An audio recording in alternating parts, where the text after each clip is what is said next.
Akash is perfect in this. कल हमने पढ़ा था लैचेस प्रिस्क्रिप्शन, एक बार उसको रिवाइज करा के आगे डिस्कस करेंगे। जो हमने डॉक्ट्रिन ऑफ लैचेस पढ़ा था, प्रिस्क्रिप्शन पढ़ा था या डिले पढ़ा था, वो ये था कि पुराने टाइम पे लिमिटेशन से पहले हम डॉक्ट्रिन ऑफ लैचेस को या डिले को लगाया करते, जहां पे भी कोई डिले हुआ करता on the basis of equity के प्रिंसिपल हम उसको अप्लाई करते, और equity justice and good consign. अब क्योंकि हमारे पास एक स्टैट्यूटरी प्रोविजन है, तो अब हम स्टैट्यूट से गवर्न होते हैं, और वो स्टैट्यूट हमें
वाली क्लास में हुआ है क्या? 2 क्लास से तो नहीं हुआ आगे मेरे ख्याल से।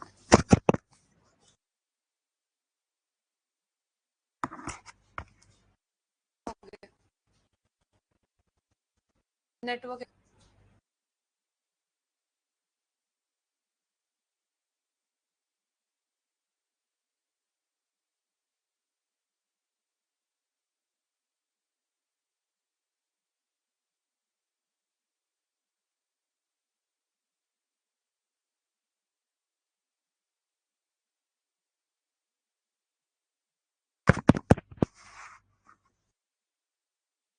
Audible now?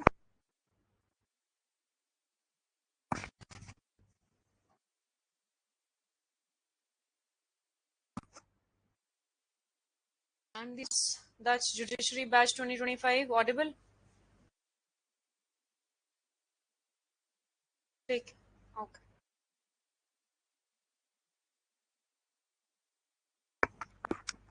ऑडिबल नहीं हूँ आकाश?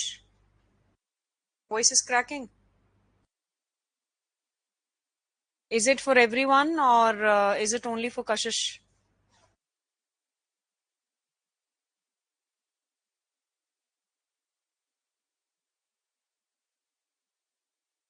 वॉइस ब्रेक हो रही है।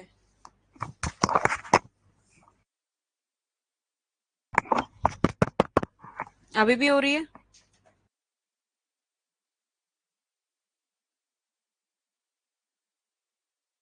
हाँ जी। Is it?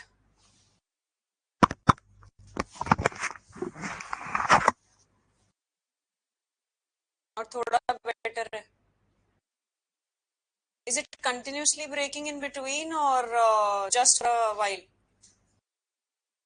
अब क्लियर है? ठीक है। कहाँ थे हम लोग? डॉक्ट्रिन ऑफ लैचेस डिलेज जो थे आपके पुराने टाइम के स्टैच्यू के हिसाब से, मींस डॉक्ट्रिन्स के हिसाब से एप्लीकेबल हुआ करते हैं। इसलिए हमारे प्रोविजन है, वो स्टैट्यूटरी प्रोविजन आपको कहता है कि इन केस आपका पीरियड ऑफ लिमिटेशन एक्सपायर हो चुका है और आपका पीपी भी खत्म हो चुका है, तो आपका सूट बार्ड बाय लॉ माना जाएगा, जो हम सेक्शन 3 को आज स्टार्ट करेंगे। ठीक है, सेक्शन 3 के साथ मैंने आपको बोला था अगर पॉसिबल हो तो सीपीसी का बेयर एक्ट आप लोग साथ में रखिएगा।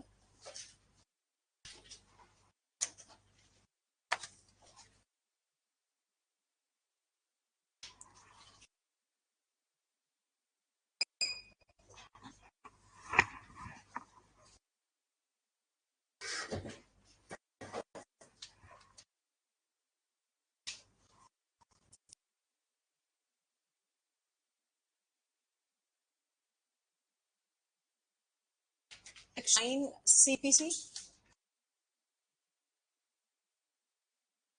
रेड इसके अंदर समझना है कि यहाँ आपका कॉज ऑफ एक्शन अराइज हुआ था, ये आपका पीओएल है और ये आपका पीपी है, राइट। सूट है वो इस टाइम तक आपका कभी भी जो है बाद अगर कभी भी सूट डलता है इस जिगजैग वाली पोजीशन में, तो वहां पे सेक्शन 3 लिमिटेशन एक्ट आपका कह देगा दैट सूट इज बार्ड। और section 9 CPC is a gateway of CPC. Gateway of CPC means it is the entry for filing of a civil suit.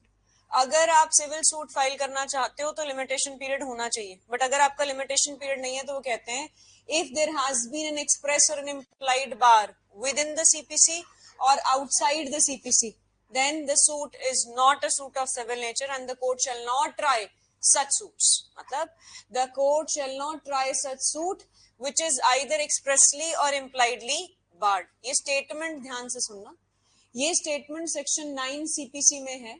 ये दोबारा से बोल रही हूँ, ये कहता है that the court shall not try suit which is either expressly or impliedly barred within the CPC, outside the CPC.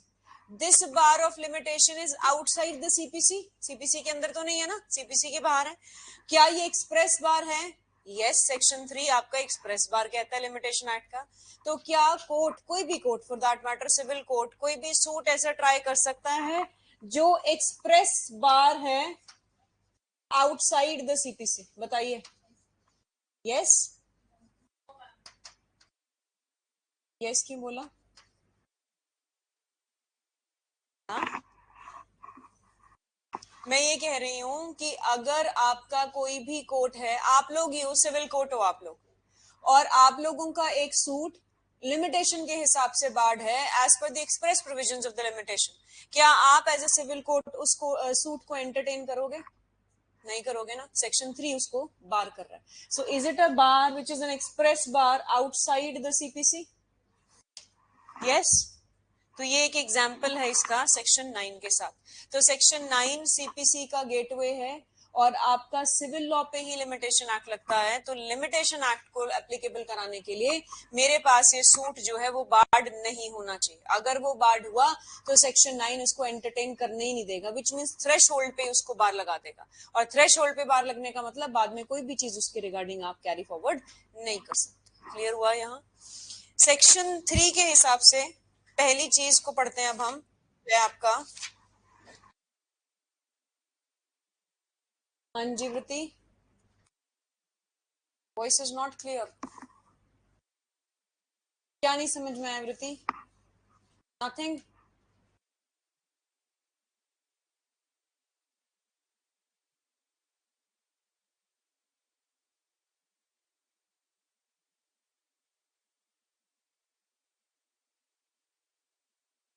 What about others?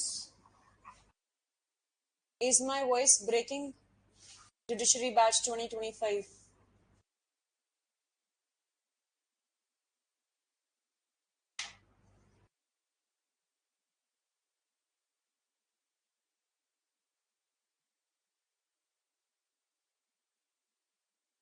Yes, let me know please. फिर गया, मुझे लग रहा है नेटवर्क।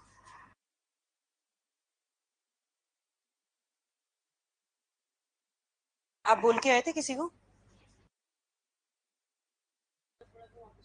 कौन था? हाँ जी, कोई ना, we'll sort out that matter also। अंकित अभी के लिए क्लियर है ना?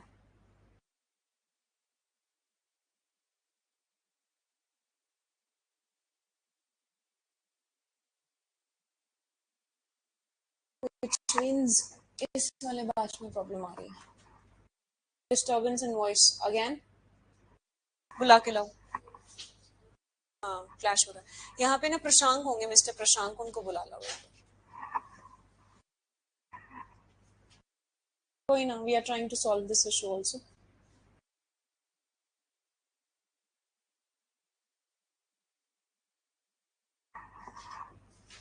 पहले नहीं आई ना इनको, 2 दिन से इनको जब क्लास नहीं लग रही थी तो नहीं आई प्रॉब्लम, अब आ रही है, विच मीन्स दोनों की क्लब टुगेदर हो रही है, इसके कारण दिक्कत है। तो वीकेंड बैच की जगह एक ही में नहीं कर सकते हम, है ना?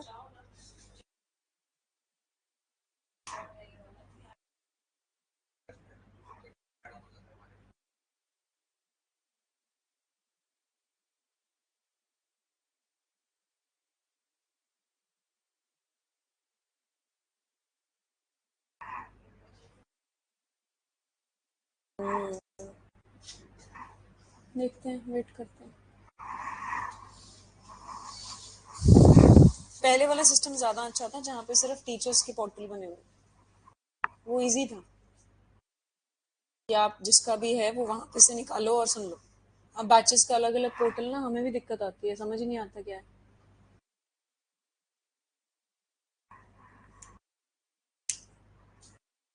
मेरे को लगता है वो जानते नहीं होंगे, प्रशांत को कौन जानता भाई।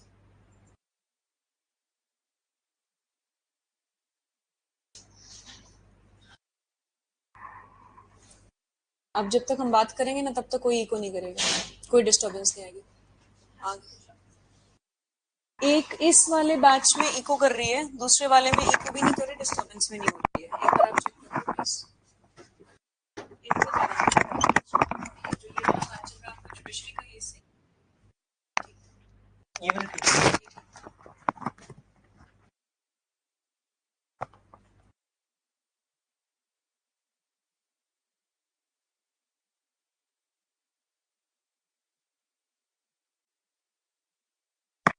हाँ जी, अभी क्लियर है? और is there still disturbance in the voice? Clear है?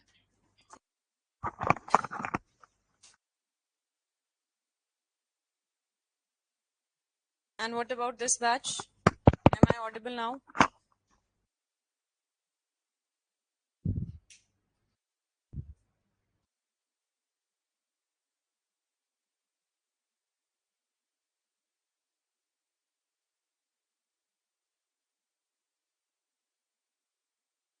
कर रही होती तो मैं नहीं देख पाती तुम लोगों को।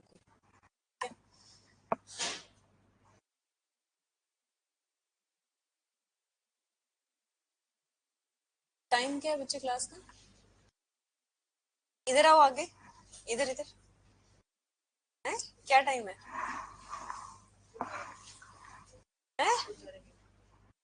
स्पेशल था आज। Section 3, section 3 bar of limitation, part 2, that is limitation of suits, appeals and applications. Subsection 1, subject to the provisions contained in sections 4 till 24 inclusive. Inclusive means 4 भी include होगा, 24 भी include होगा। ऐसा नहीं है कि 5 से 23 होंगे और 4 और 24 इंक्लूड नहीं करेंगे, मीन्स 4 से इन टोटो 24 तक इंक्लूड माना जाएगा।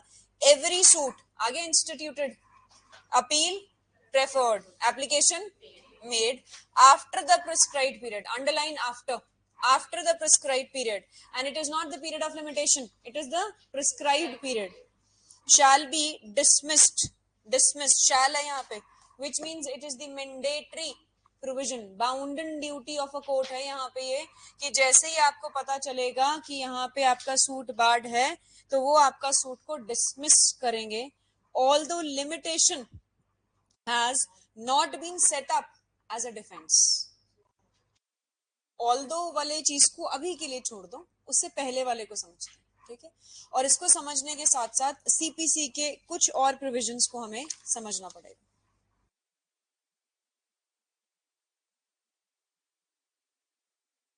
ए वर्सेस बी का एक सूट है, ये मेरा कॉज ऑफ एक्शन, ये मेरा पीओएल, ये मेरा प्रिस्क्राइब पीरियड।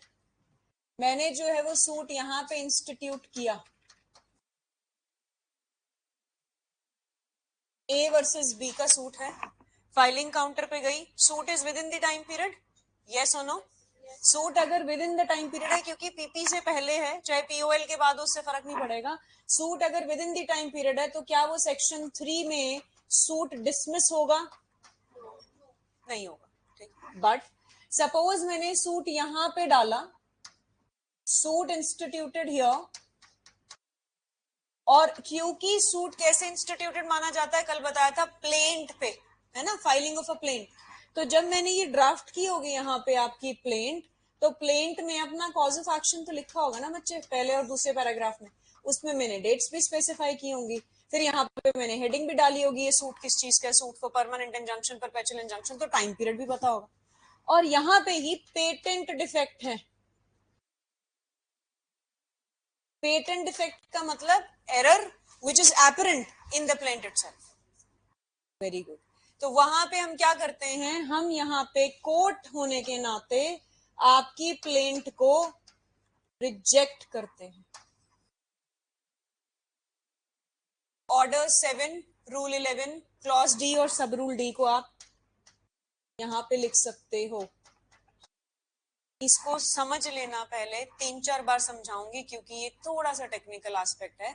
एक बार ये समझ गए तो इजीली आपको समझ में आ जाएगा। It is also known as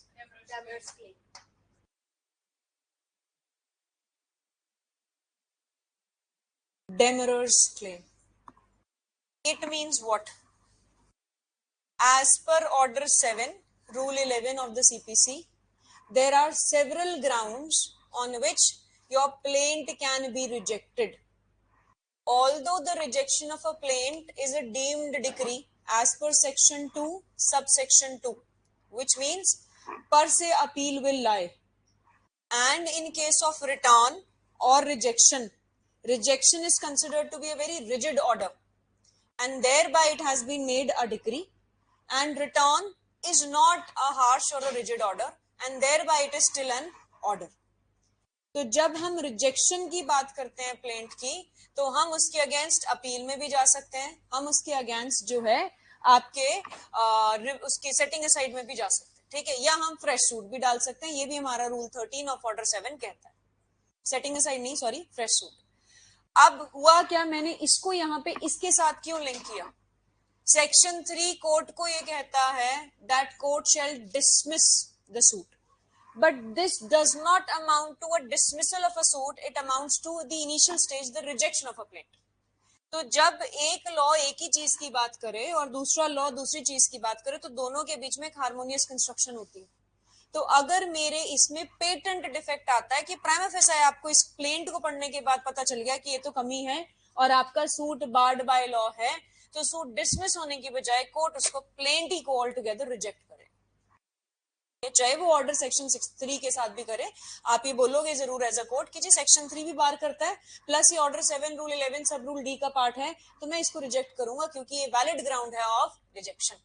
however, आप लोग एज प्लेंटिफ बड़ा स्मार्टली एक्ट करते हो, बिकॉज आप लोगों के जो वकील हैं, जो सीनियर लॉयर्स हैं, या आप लोग खुद बहुत अच्छे से उन्होंने सलाह दी है कि ऐसा करो, कॉज ऑफ एक्शन जो है वो 1 साल बाद का बना लो। यहाँ थोड़ा पता चलेगा, प्लेंट तो एडमिट होगी एक बार, और अगर मैंने 1 साल लेट का बनाया, विच मीन्स ये मैंने यहां से नहीं यहां से शुरू किया, तो ऑटोमेटिकली ये विद इन पीपी आ गया दिखाने के लिए।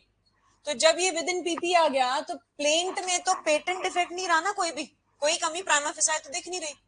अब क्या होगा, ऑपोजिट पार्टी की रिटन स्टेटमेंट आएगी, जब उसको समन सर्व हो चुके होंगे, समन सर्व होने के बाद जब उसके पास कॉपी गई होगी, तो उसकी रिटन स्टेटमेंट आएगी डिफेंडेंट की। रिटन स्टेटमेंट में वो सबसे ऊपर लेगा preliminary objection as per order 8। जब वो प्रीलिमिनरी ऑब्जेक्शंस लेगा तो वो लिखेगा that this suit is barred by law, और सबसे पहले as per order 14 court has to frame the preliminary issues, ठीक है, कोर्ट प्रीलिमिनरी इशू फ्रेम करेगा। अब आप लोग कोर्ट बन जाओ। जब ये मैटर आप लोगों के पास आया प्लेंटिफ और डिफेंडेंट का, तो आपने जब प्लेंट देखी, आपने जब रिटन स्टेटमेंट देखी, तो आपने एक इशू फ्रेम किया, weather this suit is barred by law, yes और नो। अब वहां पे क्वेश्चन मार्क आ जाता है। इसके लिए आपको दोनों पार्टीज को सुनना पड़ेगा ना बच्चे। इनिशियली तो एविडेंसेस हो रहे हैं, बट एविडेंसेस किस पर्पस के लिए हो रही है? Only to certain whether the suit is barred by law और whether it is not barred by. तो अगर ऐसी चीज को सर्टन करने के बाद पता चलता है कि वाकई में ये सूट बार्ड बाय लॉ है, तो ये रिजेक्शन ऑफ प्लेंट का ग्राउंड नहीं बनता है। That leads to the dismissal of the suit, चाहे वो रेड विद ऑर्डर 9 होगा सीपीसी के, एंड सेक्शन 3 लिमिटेशन एक्ट जाएगा ही जाएगा फॉर दैट मैटर। तो जब मैंने ये वर्ड पढ़ा ना कि दैट शैल बी डिसमिस्ड, तो डिसमिसल के साथ साथ रिजेक्शन भी हो सकती है। रिजेक्शन कब होगी? जब पेटेंट एरर है, लेकिन जब लेटेंट डिफेक्ट है और एविडेंसेस लीड करने दे दिए, तब आपका सूट डिसमिस माना जाता है as per order 9 of CPC and section 3 of the limitation act. समझ में आया? दोबारा समझाऊं क्या? एनीवन? पीछे न्यू स्टूडेंट्स, दोबारा समझाऊं? पक्का समझ में आ गया? अब ऑनलाइन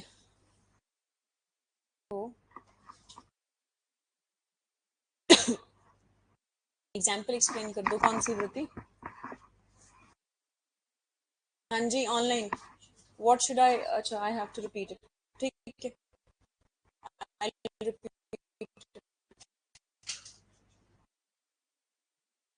समझ लो, ये एक दो प्लेंट मीन्स एक प्लेंट में जो कॉज ऑफ एक्शन है वहां पे ही पेटेंट डिफेक्ट है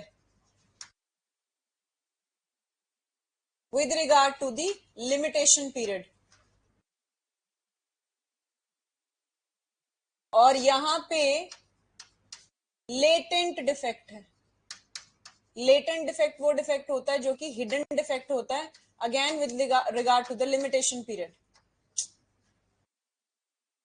ठीक, आपके पास एक प्लेंट आती है as a court, online and offline, दोबारा से समझ लो एक बार।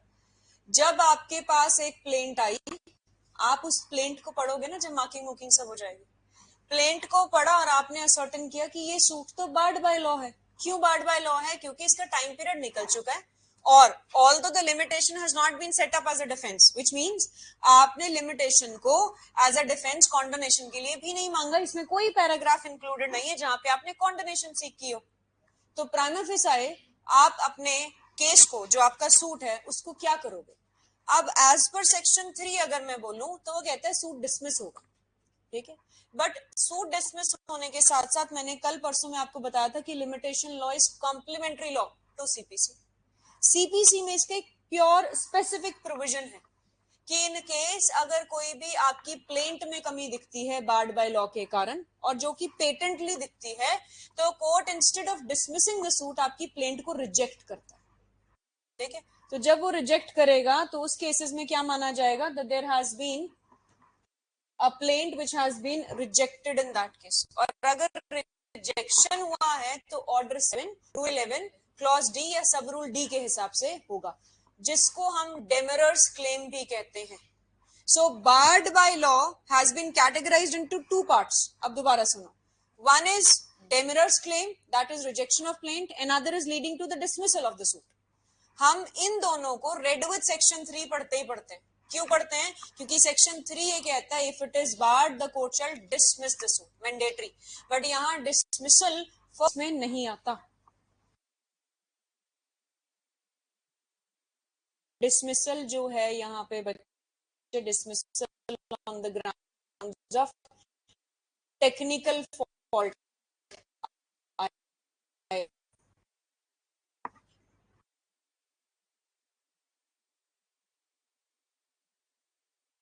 Board by law, form of demurrers claim और rejection of plaint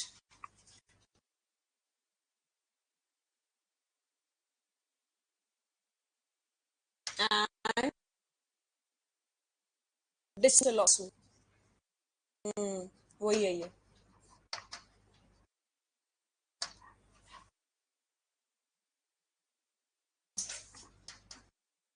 patent error, order 7, that is your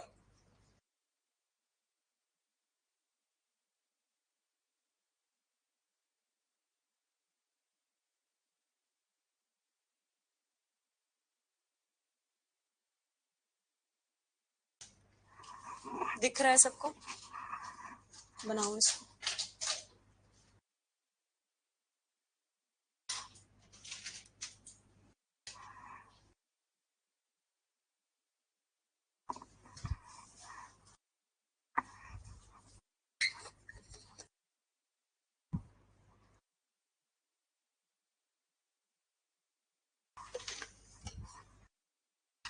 ACs को 24 के आसपास करके चला दो, सफोकेशन नहीं महसूस हो रही है, चला दो, नीचे है पीछे देखो आपके इधर,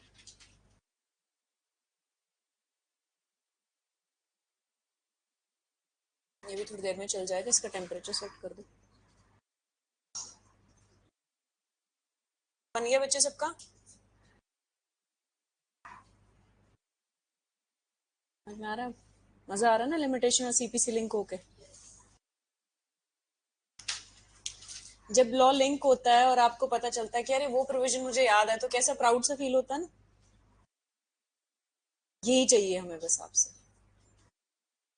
कमिंग बैक, आ जाओ वापस। लिख लिया गुरप्रीत?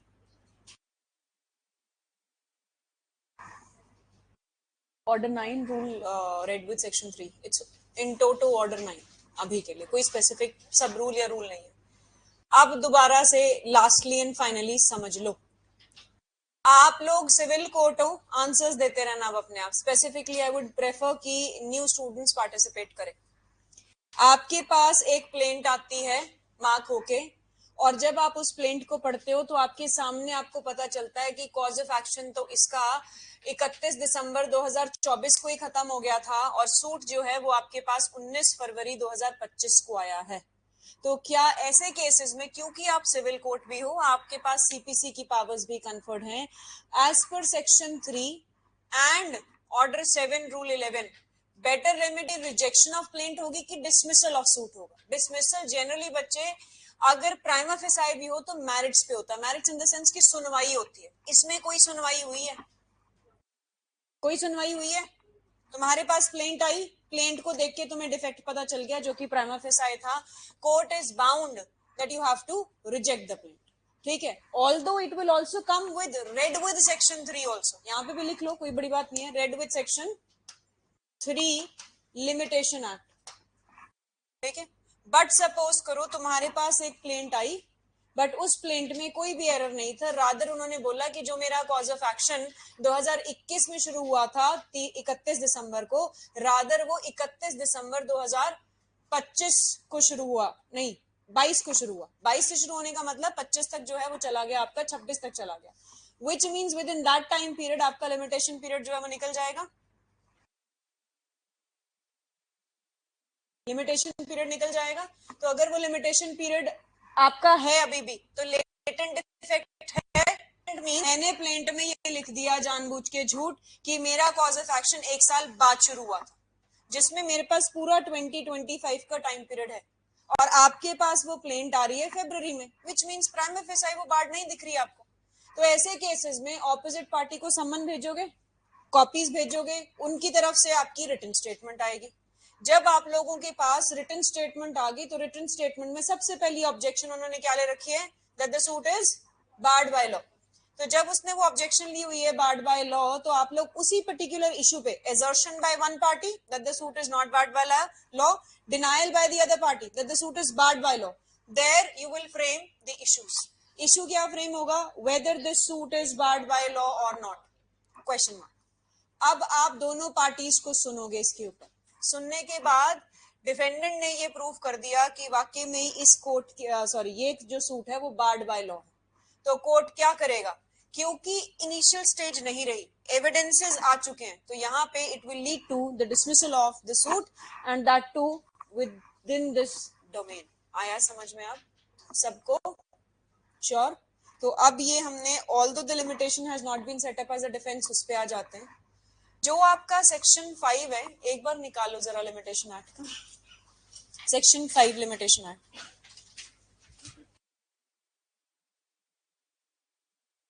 ये कहता है एनी अपील और एप्लीकेशन, लिखा है बच्चे, और इसकी मार्जिनल हेडिंग है extension of prescribed period in certain cases.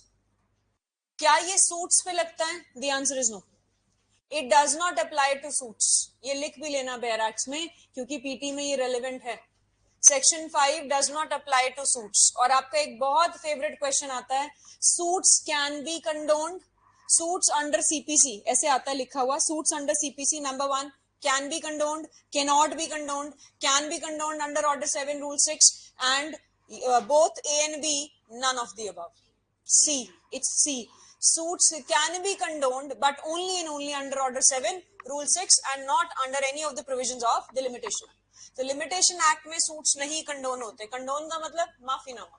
तो अगर मैं ये बोलूं कि हाँ जी जो ये 2 महीने मैंने सूट लेट डाला क्योंकि मेरा जो प्रिस्क्राइब पीरियड है वो 31 दिसंबर 2024 को खत्म हो रहा था और मैं फरवरी में आपके पास आई, तो मैं इसी प्लेंट में अपनी जो पहले प्लेंट बताई थी उसी में एक पैराग्राफ ऐड करूंगी. वो paragraph would be of the condonation of my suit as per order 7 rule 6. जब मैं वो पैराग्राफ लिखूंगी तो उसमें मैं सफिशिएंट ग्राउंड लिखूंगी और मैं प्लेंट के साथ उसको अटैच करूंगी कुछ डॉक्यूमेंट्री प्रूफ को. वो क्या हो सकता है? Maybe I was being hospitalise, I have all the receipts of the hospital and maybe I went abroad, I wasn't aware of the same fact, so and so forth. कुछ urgency थी जिसके कारण मुझे जाना. तो सबसे पहले क्या सुनेगा?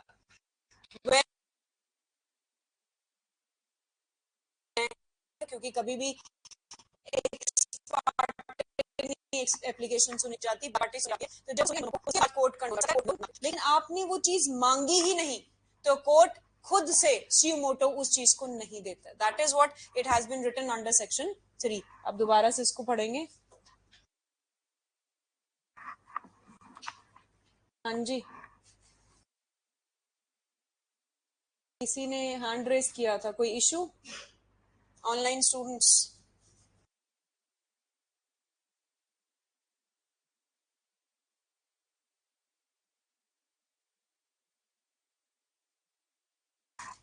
वॉइस ब्रेकिंग बहुत ज्यादा हो रही है.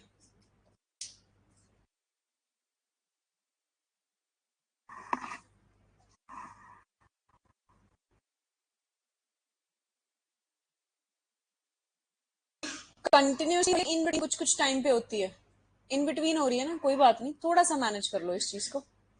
अगर कंटिन्यूसली हो रही है तो देखते हैं. बियरेबल है ना, समझ में आ रही है ना बीच बीच में चीजें, क्योंकि I am repeating it at least.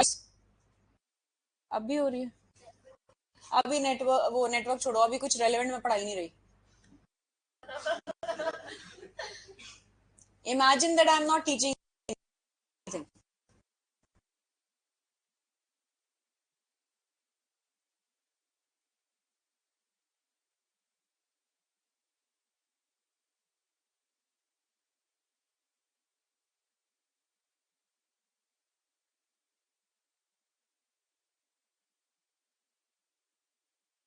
और अगर आप इंटरप्रेट नहीं कर पा रही है, डिस्कनेक्टेड. Very good.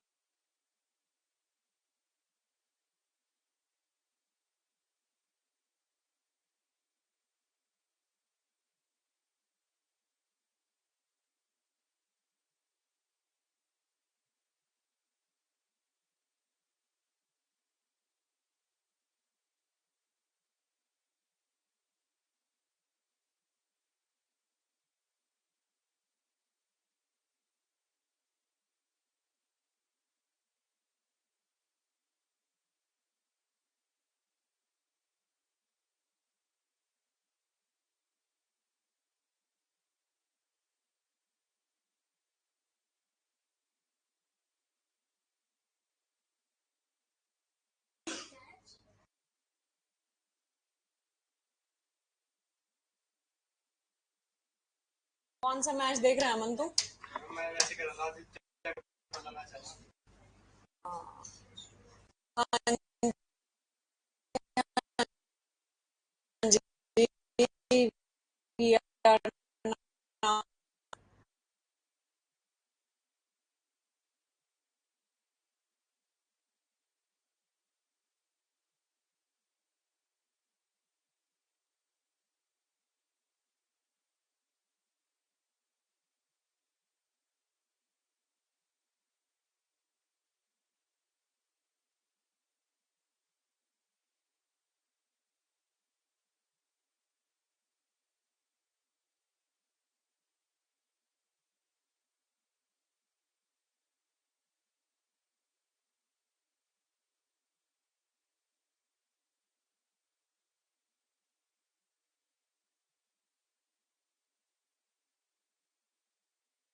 हाँ जी, ऑडिबल?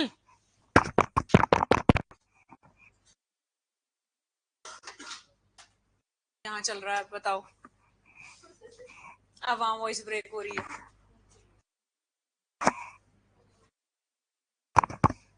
वॉइस ब्रेकिंग तो नहीं है? नहीं ना? अब यहाँ पे, हाँ जी भाई, अब ठीक है, all set.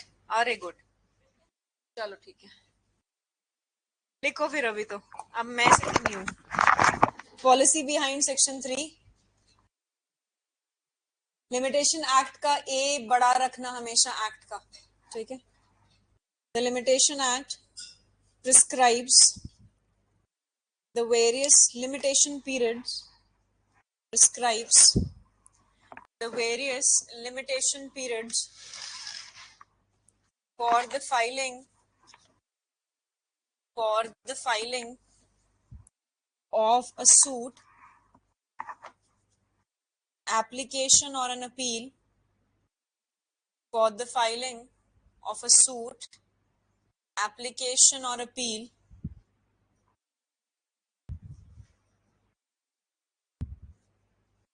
it also provides for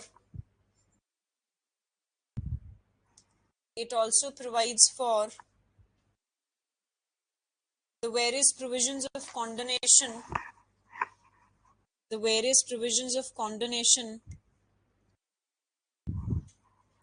in a reference to the PP,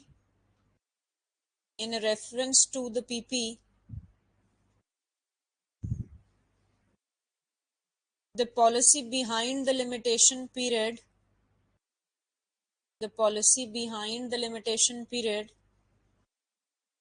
is basically number one,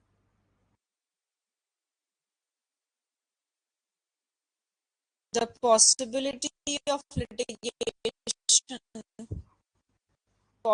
litigation cannot be allowed to continue forever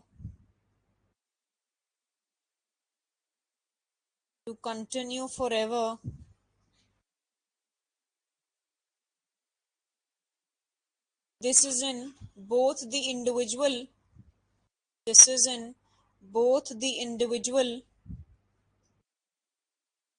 as well as the societal interest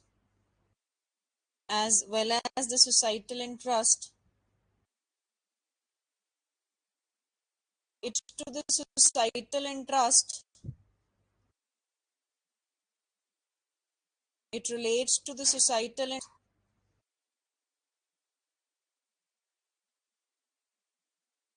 as reducing the possibility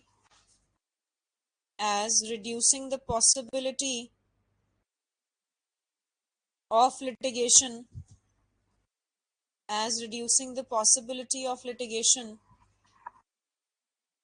and consequent pendency of litigation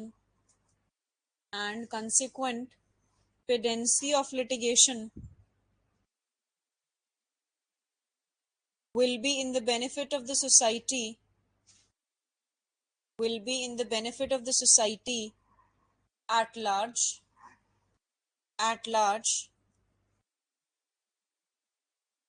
Next point.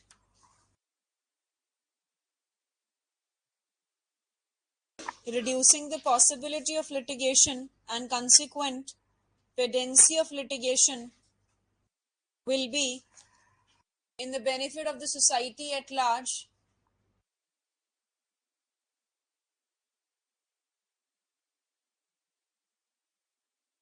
Next point. By keeping the possibility of litigation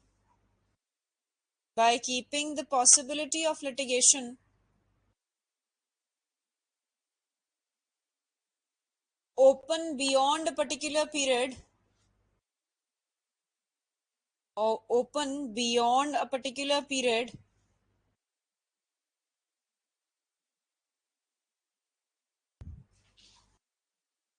will be detrimental to the interest of justice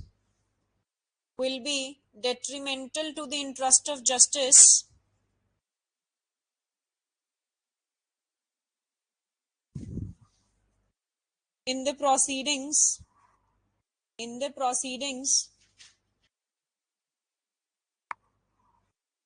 as evidences due to the passage of time, as evidences due to the passage of time,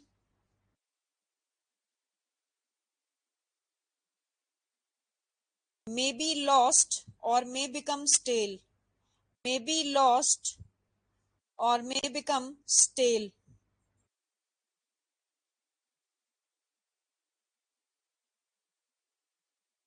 May be lost or may become stale. Stale, you understand? Moreover, a long passage of time. Moreover, a long passage of time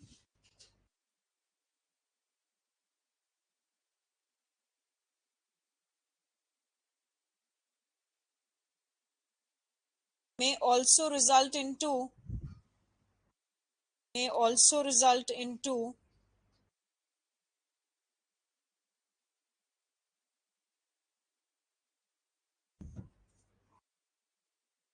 a fabrication and influencing, result into a fabrication or influencing of witnesses and other evidences, of witnesses and another evidences. Third point,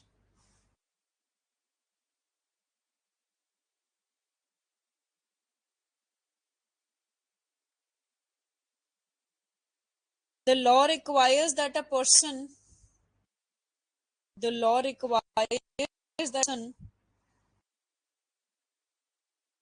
whose rights have been violated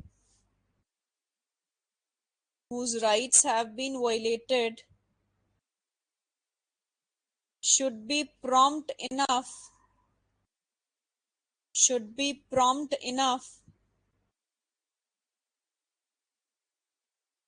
to bring the matter to the court, should be prompt enough to bring the matter to the court. इसमें Maxim's लिखो, एक तो कल वाला ही लिखोगे. विजिलेंटिबस non डॉर्मेंटिबस, विजिलेंटिबस VIGILANTIBUS कल लिखवाया हुआ मैंने. विजिलेंस नॉन डॉर्मेंटिबस DORMENTIBUS jure subvenient SUBVENIENT. Meaning लिखो. law assist only those who are vigilant over their rights,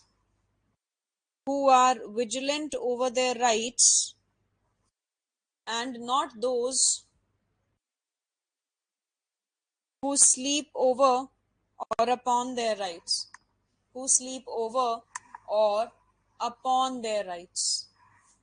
Next maxim. Intrust Republicae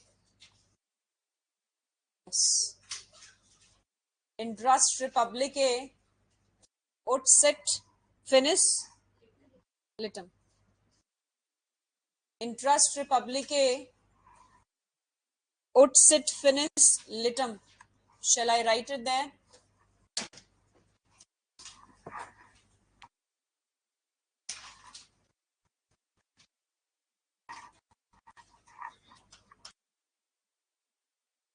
Intrust Republicae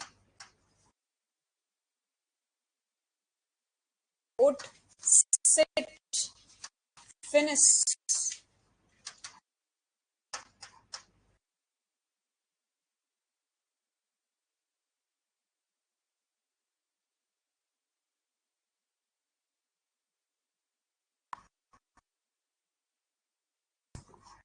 Yes.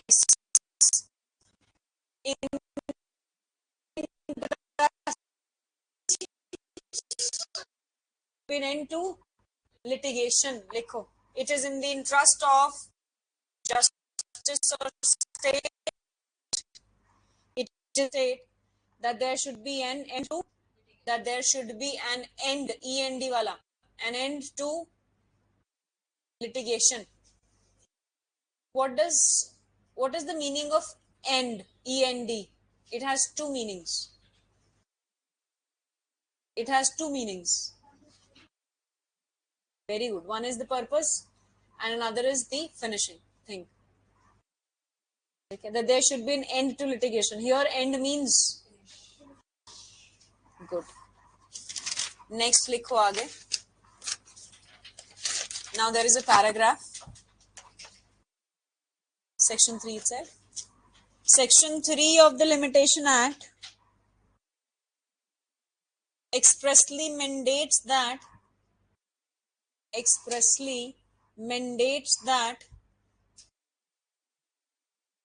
the court shall not try a suit. The court shall not try a suit, appeal or application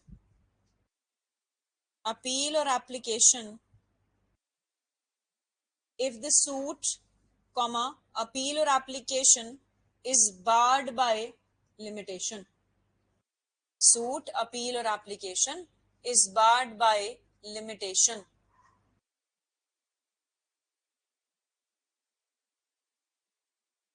The court can suo motu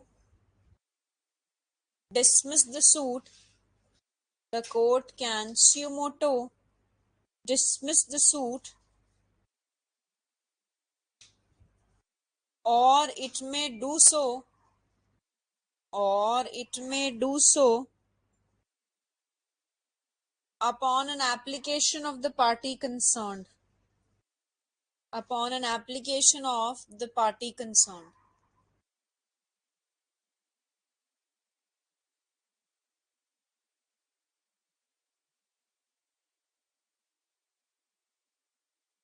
next part. हाँ जी,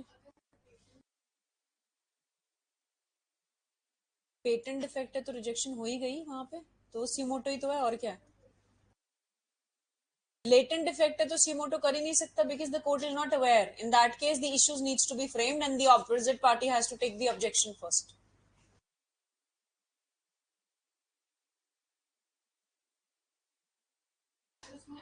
बच्चे dismissal पहली चीज पे कभी नहीं होता. अब देखो, एक पार्टी तो हमेशा ये बोलेगी ना कि हाँ जी ये सूट बार्ड बाय लॉ है, तो ये तो कोर्ट को डिसाइड करना है. तो कोर्ट डिसाइड करने में एविडेंसेस के रूप में विटनेसेस को बुलाएगा तो विटनेसेस को भी समन्स भेजेगा, या डॉक्यूमेंट बुलाएगा तो डॉक्यूमेंट को समन्स भेजेगा. तो उन सर्कमस्टांसेस में जाके फिर हम डिसाइड करेंगे. So on the very first day it can not be decided unless and until it is such a nature of a suit which can be disposed of at the first hearing as per order 15 of CPC. तो अगर वो order 15 वाला नहीं है तो automatically फिर एक दिन में होगा ही नहीं. ठीक है जी. कमिंग बैक, लिखो आगे. The party who's to be benefited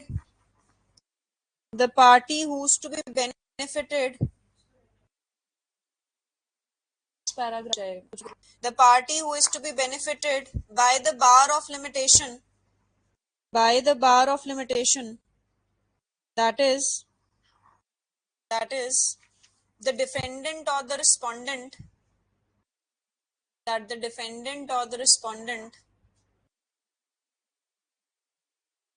may raise the preliminary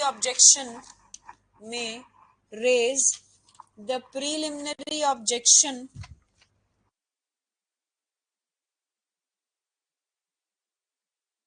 either in the written statement itself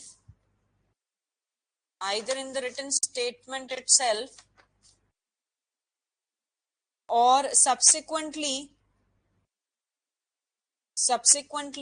through the amendment of pleadings.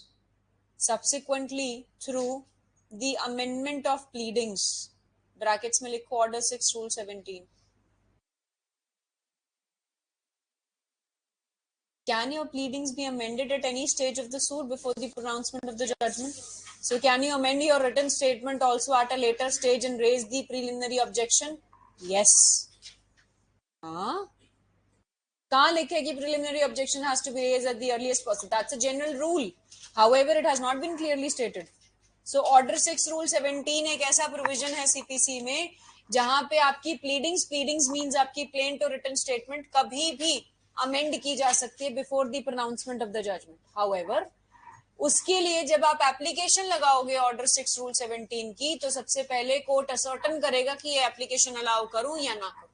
अगर अलाउड है, it stands amended from the very first day, means back date पे वो relate होती है. याद आया? आप लोगों को समझ में आया मैंने ऑर्डर 6 रूल 17 क्यों लिखा है? वो इसलिए लिखा है कि अगर बाय चांस जब समन्स गए मुझे और मैं डिफेंडेंट हूं, मैंने स्टार्टिंग में जब अपनी रिटन स्टेटमेंट डाली तो मैंने ऑब्जेक्शन रेज नहीं किया. बाद में जब 2-3 हियरिंग्स हो गई या 4-5 हियरिंग्स भी हो गई, तब जाके मैं अमेंडमेंट ऑफ प्लीडिंग की एप्लीकेशन लगा रही हूँ कि जी मुझे अपनी प्लेंट ये रिटन स्टेटमेंट अमेंड करनी है और इसके अंदर ये डालना है that the suit is barred by law. तो कोर्ट सबसे पहले तो पूछेगा कि were you sleeping upon your own rights, और 2-3 चीजें भी पूछेगा, सफिशिएंट कॉज भी देना, ऑपोजिट पार्टी को भी पूछेगा. उसके बाद कोर्ट इसको डिसाइड करेगा. फिर कोर्ट एप्लीकेशन अलाउ करेगा. अलाउ करते ही वो रिलेट बैक कर जाएगी उस डेट पे जिस दिन मैंने रिटन स्टेटमेंट डाली थी ओरिजिनल. क्लियर है? जनरली जब एप्लीकेशन चलती है, पूछ ही लिया क्वेश्चन, मैंने सेक्शन 5 में बताना था, every application in any of the courts, that may be civil court or criminal court, the court exercises double discretion. What is that double discretion? मैं आप लोगों के पास, फिर इसी अमन जो है वो समझ जाएगा, मैं आप लोगों के पास एक एप्लीकेशन लगाती हूँ कि जी मुझे मेरी स्टेटमेंट को, मेरी रिटन स्टेटमेंट को अमेंड करना है. सबसे पहले तो आप क्या देखोगे, क्या ये एप्लीकेशन अलाउ करी जाए सुनने के लिए या ना करी जाए. प्राइमा फेसाई देखोगे ना एज अ कोर्ट कि भाई मैं सुनूं इसकी एप्लीकेशन की, ना सुनूं ना, साथ के साथ प्राइमा फेसाई रिजेक्ट करूं. अगर आपने ये सुना कि हाँ भाई एप्लीकेशन सुन लेते हैं, उसके बाद जो रिलीफ मैंने मांगी है अपनी एप्लीकेशन में कि मेरे को अपनी रिटन स्टेटमेंट अमेंड करनी है, वो अलाउ करोगे कि नहीं करोगे. तो जब मेरे को आप सुनोगे, सुनने के बाद आपको सफिशिएंट कॉज लगेगा तो आप मेरी एप्लीकेशन अलाउ करोगे. सो आगे दो डिस्क्रिप्शन ऑफ द कोर्ट. पहली, whether to hear the application, and second, whether to grant the relief claimed in the application. दो चीजें हैं. इन एवरी एप्लीकेशन जब भी आप जजेस बनोगे, you have to exercise these two double discretionary powers. तो अब जब अमन ने पूछा कि मैम ये तो डिले करने के लिए भी लगा देंगे, अगर मुझे प्राइमा फेसाई लग रहा है कि हाँ भाई तुमने डिले के लिए लगाई है, मैं प्राइमा फेसाई तुम्हारी एप्लीकेशन रिजेक्ट कर दूंगी, I will not here that application. तो वो तो पावर तुम लोगों के पास है ना. Inherent powers lies with the CPC itself, means with the civil courts. तो सिविल कोर्ट चाहे तो उसको रिजेक्ट कर दे, सिविल कोर्ट चाहे तो उसको सुनने के बाद रिलीफ ना ग्रांट करे. आया समझ में ये सबको? पीछे इधर लिखो आगे. अब समझ में आया मन? Online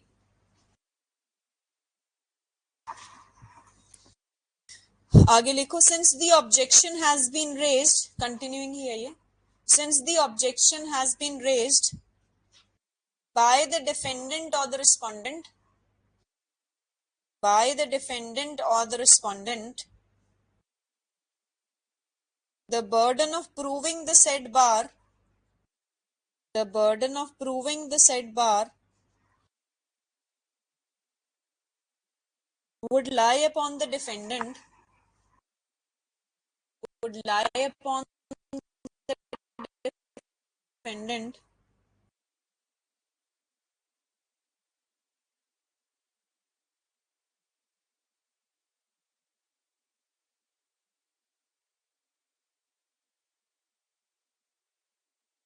this he can do either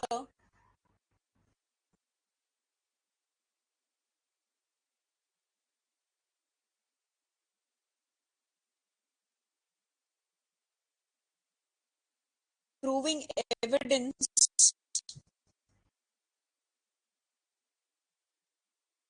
or by proving evidence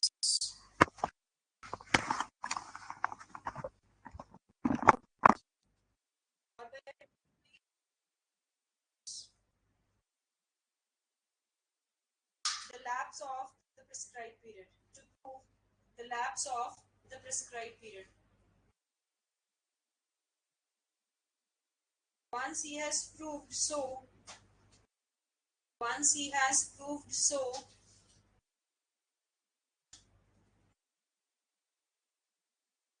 burden will shift upon the plaintiff. The burden will shift upon the plaintiff.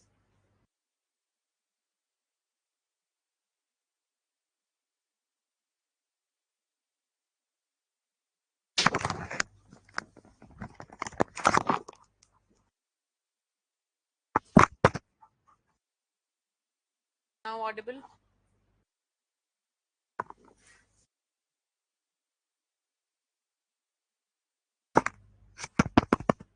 Audible? कहाँ से मिस हुई dictation?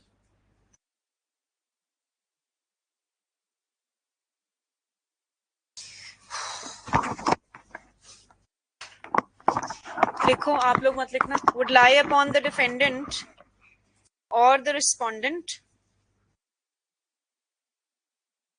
This he can do either by showing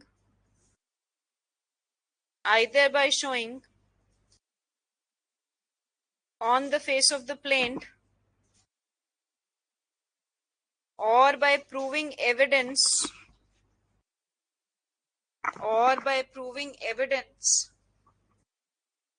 to prove the lapse of the prescribed period.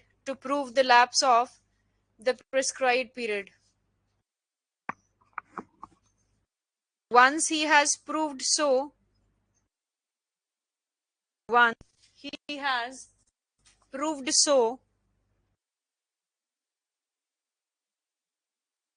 the burden will shift upon the plaintiff, applicant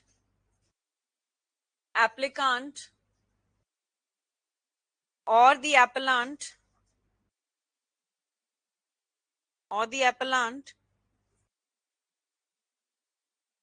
such party will have to prove that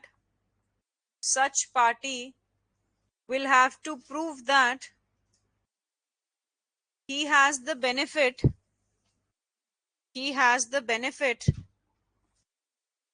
of either one of the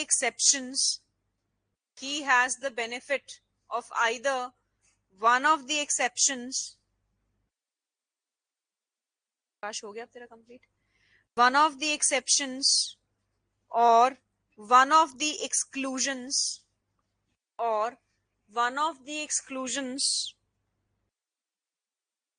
under the Limitation Act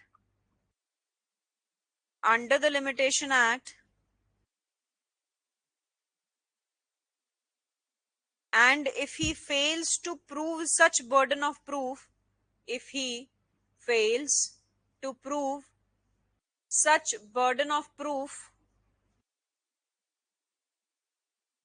then either the plaint will be rejected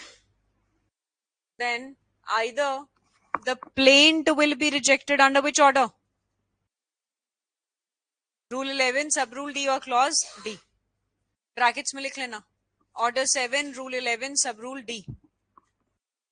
और brackets close कर देना. उसके बाद लिखो और the suit shall be dismissed. Brackets में लिखो Order 9 CPC read with Section 3 limitation and Section 9 CPC. Order 9 CPC, Section 9 CPC and Section 3 Limitation Act. Next para. Section 9 of the CPC. क्या छूट गया? हो गया? Section 9 of the CPC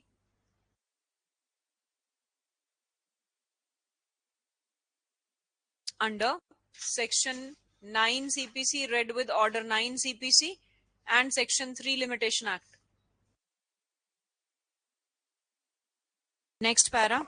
Section 9 CPC declares that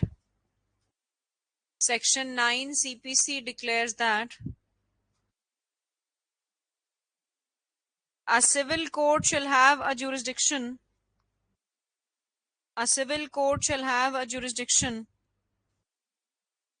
upon the suits of civil nature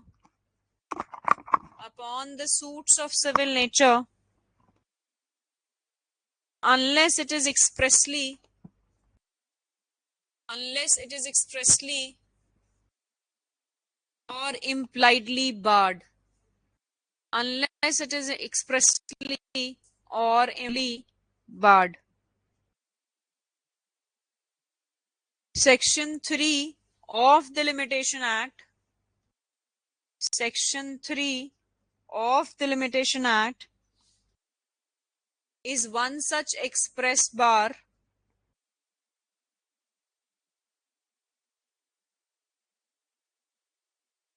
and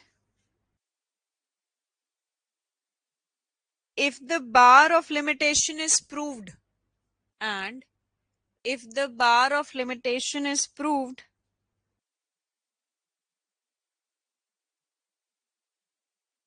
and no exception or exclusion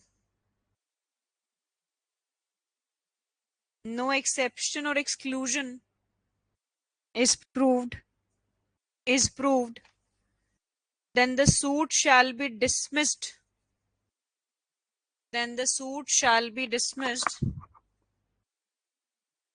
as per section 9 CPC read with section 3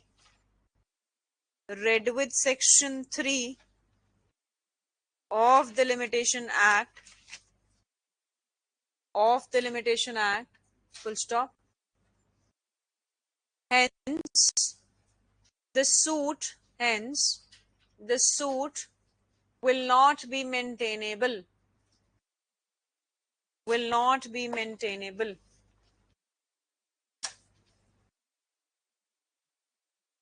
Mayank, ठीक है? Need some water? हाँ जी.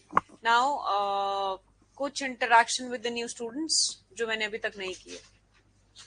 ठीक है, पहले तो नाम बता दो अपने ताकि मुझे याद हो जाए. एंड आप लोगों की लॉ हो चुकी है, सबकी चल रही है अभी लॉ.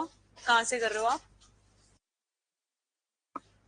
ये जो लांड्रा वाला है. ठीक है. कि कौन सा ईयर है? फाइनल ईयर है? Third year. मतलब आपने ग्रेजुएशन के बाद किया. ठीक है. क्या नाम है आपका? हिमांशु. देवेंद्र. आपकी लॉ होगी? कहाँ से की? पटियाला से. आदित्य कहाँ से लॉ की है? Okay, I think you were there in the demo. ठीक है. यस. शिव. ओके, कहाँ से लॉ की है? भिवानी से. नेक्स्ट सिटिंग टू ऋतु. आप न्यू हैं? कहाँ से किया आपने लॉ और नाम? 5th सेम के एग्जाम हुए. ओके. हैं? कहाँ से कर रहे हो? हाँ, ये रह गया. देखो सिरसावा. सुना है कहाँ पता नहीं है. हाँ. हाँ जी. अनुज लॉ होगी? कहाँ से? रोहतक. कुरुक्षेत्र. हो चुकी है LLM? गुड. उसके अलावा हाँ जी. कविता लॉ थर्ड ईयर है अभी. 5 years है 3 years ही है? 5 years में. कहाँ से? पंचकुला. ओके. हाँ, बरवाला के आसपास जो है. राइट. हाँ जी. इंस्टेंट सारा रेडी था कि फटाफट बोल दो, मैम पूछे ही ना कुछ. हाँ जी. फाइनल ईयर है. अच्छा, तुम और हिमांशु इकट्ठे हो? पीछे वाले का नाम हर बार भूल जाती हूँ मैं क्योंकि दिखते ही बहुत कम है. नलेश और नीलेश. नलेश. लॉ होगी है ना? कब हुई थी? Last year. जुडिशरी करनी है? पक्का है? हाँ भाई दीपांशु, तेरे को करनी है. तेरे साथ के सारे दिग्गज कहाँ चले गए जो एविडेंस में आए थे? वो गुरलीन हरी थे क्या थे? कहाँ है वो? बात नहीं होती.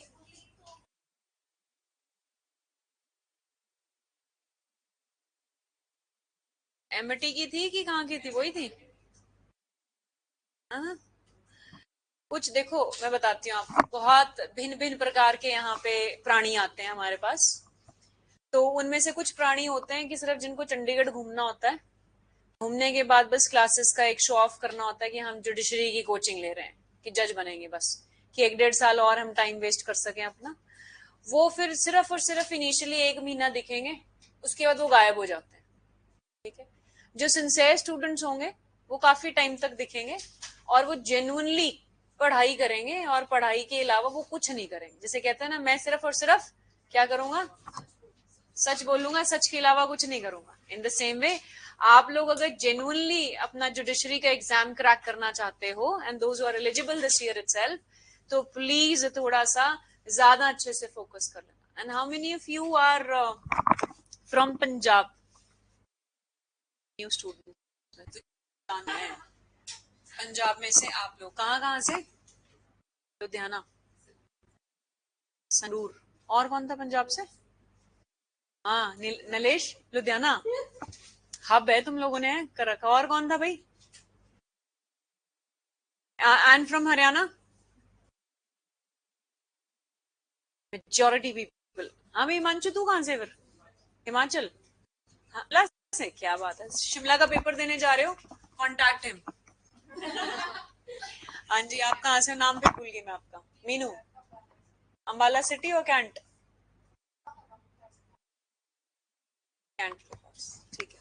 हाँ जी, कहाँ से? हाँ आजकल अंबाला वाले ज्यादा नहीं आ रहे हैं। हाँ जी, जी हरियाणा में पता है जी, जींद कहाँ पे है। I am also from Haryana. हाँ जी, Kaithal, the one Shiv, Kavita, Panchkula, nearby. पूछ, शिव चरखी दादरी न्यूज में क्यों था?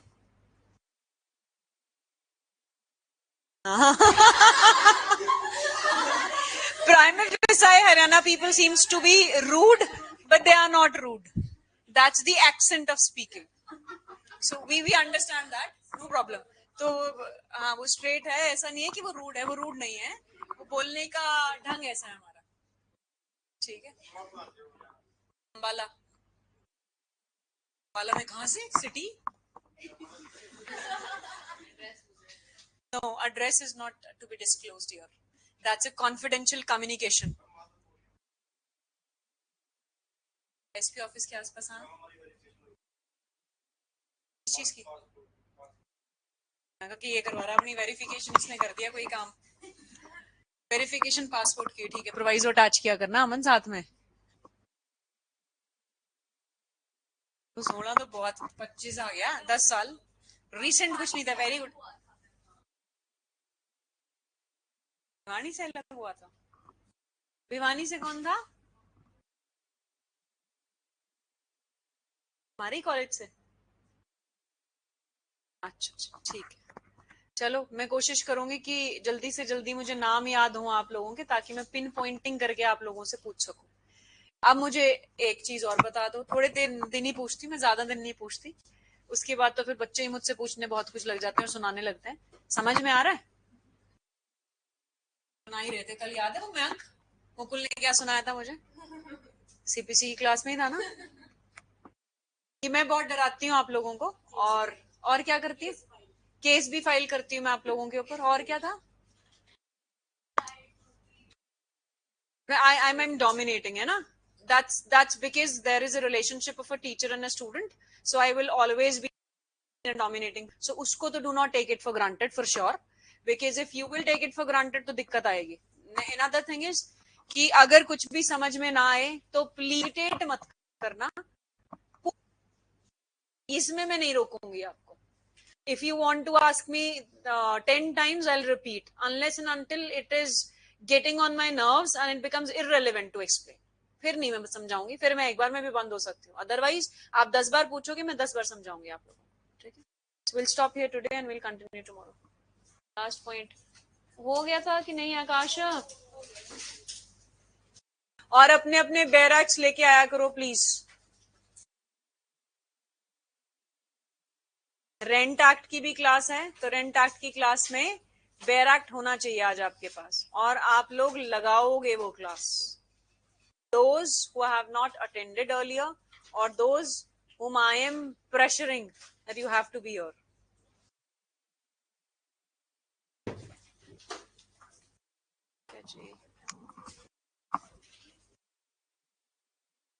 ऑनलाइन वालों से भी इंटरेक्शन